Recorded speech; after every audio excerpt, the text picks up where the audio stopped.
اسی حدیث پاک میں آتا ہے کہ بندہ رمضان جمعہ کا دن اچھا گزارے تو پورا ہفتہ اچھا گزر جاتا ہے۔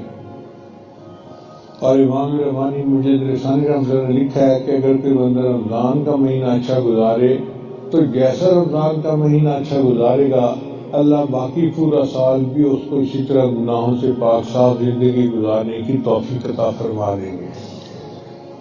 تو ہمت کر لیجیے کہ سچی توبہ کے ساتھ رمضان کا مہینہ گزارنے کا دل میں ارادہ کر لیں اور اللہ کی رحمت سے امید رکھیں۔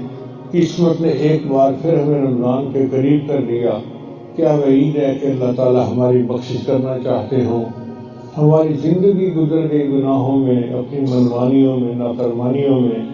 اب اگر موقع مل رہا ہے اپنے یار کو منانے کا، اپنے اللہ کو منانے کا، تو پھر ہمت کر کے رمضان اچھی طرح گزارنے کا ارادہ کر لیں۔ اللہ تعالیٰ ہمیں صحت کے ساتھ رمضان مبارک کو اچھے انداز سے گزارنے کی توفیق عطا فرمائے اور ہم سب سے اللہ تعالیٰ راضی ہو جائے۔